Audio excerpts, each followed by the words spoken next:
What was that one spark இந்த படம் பண்ணணும் அப்படின்னு? ரொம்ப பயமுறுத்துச்சுங்க, ரொம்ப பயமுறுத்துச்சு இந்த படம். ஏன்னா இது சொன்ன மாதிரி கத்தி மேல் நடக்கிறது தான். நீங்கள் விழுந்தீங்கன்னா காலி பண்ணுவாங்க உங்களை வச்சு செஞ்சிருவாங்க. ஆனால் வந்து அப்போதான் கரெக்டாக ஒரு டாக்குமெண்ட்ரி பார்த்துட்டு இருந்தேன். அதில் ஒரு பெரிய ஒரு 2-3 டைரக்டர்ஸ் பேசுகிறாங்க, பெரிய ஆக்டர்ஸ்லாம் பேசுகிறாங்க.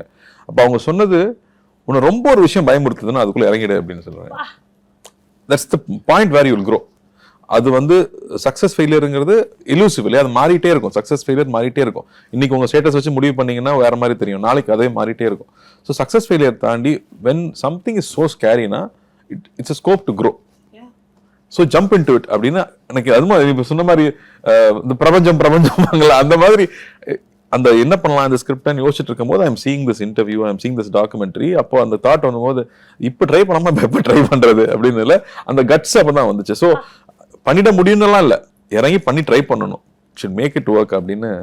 அது வெரி இம்பார்ட்டன்ட் டெசிஷன். பட் அது வந்து ஒரு டாக்குமெண்ட்ரி மூலமா வேற ஒரு நம்ம ரெஸ்பெக்ட் பண்ற ஒரு ஆர்டிஸ்ட் சொல்றது மூலமா நமக்கு வருது இல்லையா.